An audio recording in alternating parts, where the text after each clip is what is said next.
आज अखबार में कुछ ऐसा पढ़ने को मिला कि मन के किसी कोने में दबा एक दर्दनाक किस्सा फिर से ताज़ा हो गया। बैठे बैठे मैं अपने अतीत के पन्नों को पलटने लगी।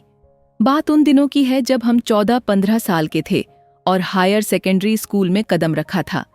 यह उम्र होती ही अल्हड़ और बेपरवाह। हम 4-5 लड़कियां मोहल्ले से एक साथ स्कूल जाती थीं। वो दिन बड़े मस्ती भरे होते थे। बातें कभी खत्म ही नहीं होती थीं। अपनी ही धुन में बेफिक्र। जिंदगी के वो दिन हसीन सपनों की तरह गुजर रहे थे, क्योंकि हमें ऐसा लगता था कि जैसे हमें ही सबसे ज्यादा आज़ादी मिली हो। हमारे साथ नेहा भी स्कूल जाती थी। नेहा इतनी मासूम और खूबसूरत थी कि उसकी शोख अदाएं हर किसी का ध्यान खींच लेतीं। हमें यह एहसास ही नहीं था कि कुछ सड़क छाप गुंडे हमारा पीछा करने लगे थे। हम तो आज़ाद परिंदों की तरह उड़ान भरने लगे थे। खासकर नेहा की चंचलता सबको मोहित कर देती। उन्हीं गुंडों में से एक था अजय, जो एक जमींदार का बिगड़ैल बेटा था। उसे नेहा की मासूमियत और शोख अदाओं से प्यार होने लगा, या यूं कहें कि वह पागल हो गया था। नेहा अपनी ही दुनिया में मस्त रहती थी। हमें इस बात का अंदाजा भी नहीं था कि अजय की नजरें उस पर टिकी हुई हैं। नेहा हमारे ग्रुप की जान थी। जब वो स्कूल नहीं आती तो सब कुछ सूना सूना लगता था। लेकिन एक दिन हमारे इम्तिहानों के दौरान अजय ने नेहा का रास्ता रोककर उससे छेड़छाड़ की। हम सब लड़कियां डर गईं और अगले ही दिन हमने रास्ता बदल लिया। लेकिन अजय ने हमें वहां भी ढूंढ निकाला।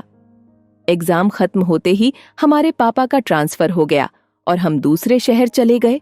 वक्त के साथ साथ हम सबका एक दूसरे से संपर्क टूट गया। 15 साल बाद उसी शहर में बेटी के एडमिशन के लिए मैं एक स्कूल गई थी। वहां मेरी मुलाकात सिमी नाम की एक टीचर से हुई।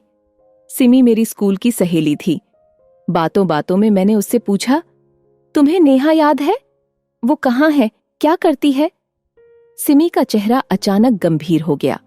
उसने मेरी तरफ देखा और बोली, तुम्हें पता नहीं नेहा के साथ क्या हुआ? मेरा दिल जोर से धड़कने लगा। सिमी ने बताया, अजय ने नेहा को बहुत परेशान किया।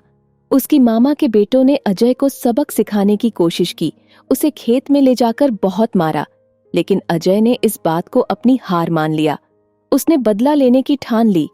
नेहा को धमकियां देने लगा। फिर सिमी की आंखों में आंसू आ गए। उसने कहा, एक दिन नेहा कॉलेज से लौट रही थी। अजय ने रास्ते में उसका चेहरा जलाने के लिए एसिड फेंक दिया। नेहा के साथ वह खौफनाक हादसा हुआ, जिसके बाद उसकी जिंदगी अंधेरे में बदल गई। चेहरे की वो मासूमियत, वो हंसी, वो चमक, सब एक पल में खाक हो गई। नेहा ने कुछ महीनों तक जिंदगी और मौत से लड़ाई लड़ी, लेकिन आखिरकार उसने इस दुनिया से अलविदा कह दिया। अब नेहा हमारे बीच नहीं है। उसकी दर्द भरी कहानी सुनकर मैं वहीं बैठकर फूट फूट कर रोने लगी।